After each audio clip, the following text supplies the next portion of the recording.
Great list, not gonna lie. 5 out of 10 could have been better. Not bad though. Big homie Colin Bar got astray. Yeah, the reactions to this list are many and varied. I think there's I don't know. I think there's some nuance to it and some things that people might not realize why things were done the way they were. So, the people were like, why didn't you just Columbine is a terrible hit and it will die on this hill. Yeah, I do agree with what one person said that you know, hitting Columbard and not hitting Nightmare Dolls was a bit of a mistake. But we didn't have like anything about Nightmare Dolls. Like it just wasn't on for consideration, right? But the other thing I think people need to kind of realize too is that Premium has just kind of been the Wild West for a really long time, and there's nothing to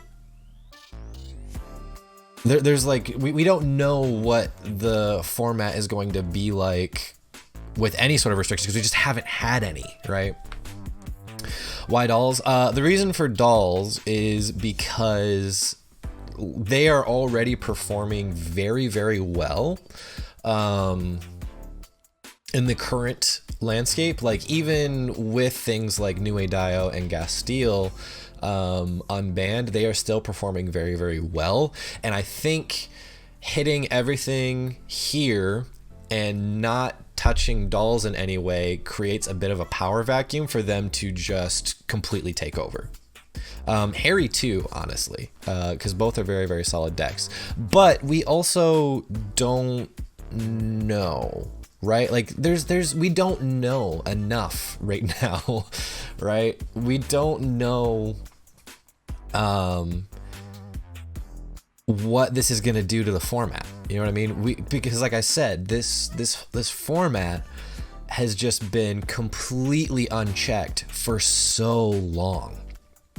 And so we really don't know what kind of effect any sort of bans are gonna have. The best we can do is, you know, slap the hits on the things that obviously need hits, you know, things like New Dio, things like Gastille, and then just kind of see where things go from there. And I think that's what a lot of people need to realize too, like especially the people who are like, you know, throwing hissy fits and stuff. Because there's some people that are taking this way too seriously.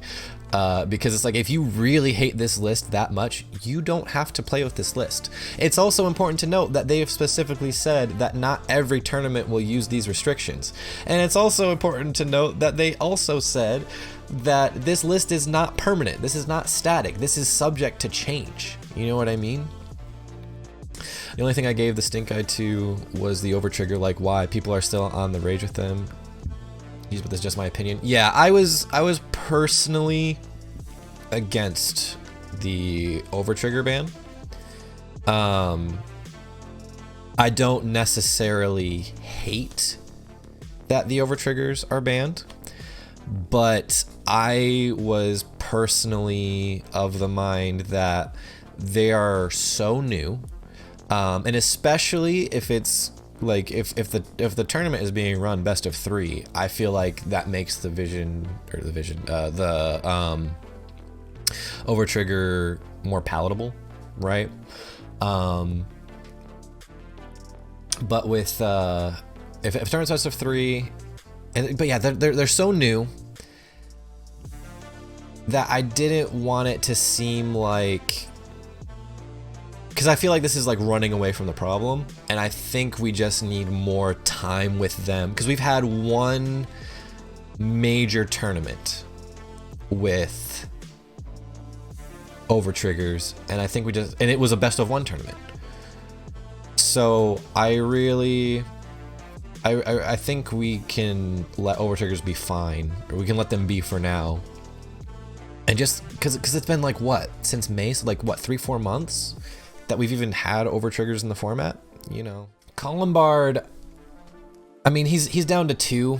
It could be way worse. He could just be here. He could be here. But limited to 2, I think is fine. And I think the reason why is because Columbard, Grand Blue was already performing well in the format with things like the same with Nightmare Dolls. It was performing well. Grand Blue was performing well in the format with things like Gastille and Nue Dio. And so I think, you know, you ban these things, you create a power vacuum that things can easily take over, which is why I think it's, you know, things like Greed Shade, things like Prankster Girl and Purple Trapezist are on the watch list. I don't know if Greed Shade necessarily needs a hit, but Prankster Girl and Purple Trapezist, like, I feel like you hit those, you kind of hit both Harry and Nightmare Dolls in one go. You know what I mean? See, this has the people's list. At least it'll get some solid data on the takes people are saying off with no evidence. Yeah. One hot take from Solemn's thread: the format is fine, just ban markers from premium. Excuse me, what? Yeah. People really don't like their markers. I feel like people feel about markers the way they do about the overtrigger. Because some people have the audacity to say that Gastille shouldn't be banned. That you should instead ban the cards that make Gastille broken. Completely ignoring the fact that Gastille is broken himself. Like, combining 2 effects together that were never meant to interact together is a broken skill, right? Let's just be clear. You can choice restrict, like, oh, you can't use NLK or G3 Gastille with Gastille Daimonos, and that'll solve the problem. And it's like, yes, it'll solve the problem for now, but we don't even know what Reiji does yet. Reiji is coming. You can still use Sharkrot with Gastille. You can use Barrel Magnus with Gastille. Like, there's so many broken things you can do with Gastille that you're gonna be going forward, you are constantly going to be sitting there restricting things with Daimonos just to correct it breaking things. So why not just get rid of Daimonos and not have to worry about something else popping, like when a new grade 3 comes out and it just gets busted wide open all over again, because that's going to happen. It is you can sit there and choice restrict, you know, the combo pieces with Daimonos all day long, but there's going to be something new that comes out that completely breaks it all over again. It is just going to be a repeated problem, and there's no way around it.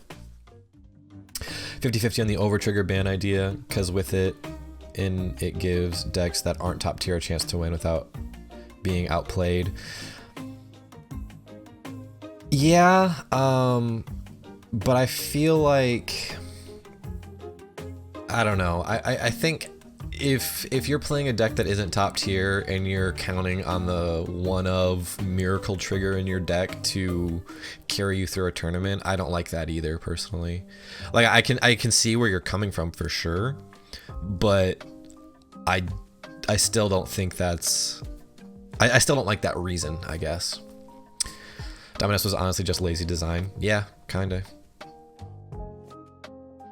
There's a counterplay to Columbard. It's called not attacking on turn 1 and 2. Yeah, what my thing is too, is with any ban list, official or otherwise, I would like damage denying to not have to be a required play. You know what I mean? I would rather we make it so that you can, like the way it is kind of like an overdress right now. Because I feel like an overdress, you can just kind of, you can control the amount of damage you give your opponent, right? Like, you can not swing with a rear guard and keep your opponent at, like, you know, only give them one face down damage or one face up damage a turn, so that way they can't just like pop off on you. You know what I mean? And it's not like Gasteel is the only stride DI has. Balam and Blader Mouse are amazing cards. Yes, and that's the thing that I kind of hate about Diamond Us too, is it pigeonholes you into just playing Diamond Us. And honestly, that's kind of the way I feel about Jamio Congo. Is a lot of decks just kind of like play Jamio Congo, with the exception of Hanzo, which Hanzo, great deck. Love to see it. But it is what it is. Damage denying should be an option, not required. I agree. Yeah, I like having the option to damage deny. I like that I have that ability to kind of control my opponent, but I don't like that there are so many decks running around that can just pop off and 0 to 6 you with just 1 damage. A trigger shouldn't dictate who wins the match. Yes. Triggers are fun, and they're this kind of like fun lottery mechanic, but you can minimize their impact in a game, and I think more ways to minimize triggers impact, like the less triggers swing games, the better. I like how overtriggers turn the tables up. Like, the power scaling in premium is already really insane, so a heal can't save you 90% of the time, so having something that actually save you from losing from this crazy scaling is really nice. Again, Vanguard got me because when you're checking the final damage, it's not the end. It isn't like Yu-Gi-Oh! When I see something dropping on the board 100%, I will just surrender. Yeah, I think there's you know, there's two sides to it, you know what I mean. I don't like the situation where someone, you know, played, you know, very, very well, played completely to outs and like played perfectly, and then they lose just because their opponent got lucky. That doesn't feel good. Especially like if both players are playing at the top of their ability, playing perfectly, playing really well, like countering each other, and then like if you deal that final damage at the end of a hard fought game, but then they flip up their 1 of over trigger and then you don't win that game because of that, that sucks. I don't like that. Does that happen very often? You know, maybe not, but I still don't like that that's an aspect of it. I don't like losing a game to getting sacked, especially when, you know, because ideally you want the skill of the player to be the reason somebody wins. You know what I mean? Bush just needs a whole department dedicated to bans. Yeah, you know, I'm kind of hoping that we'll get an official Bushiroad list come around revival selection time. I'm hoping they do that. We'll see what happens though. Don't really know. Only time will tell.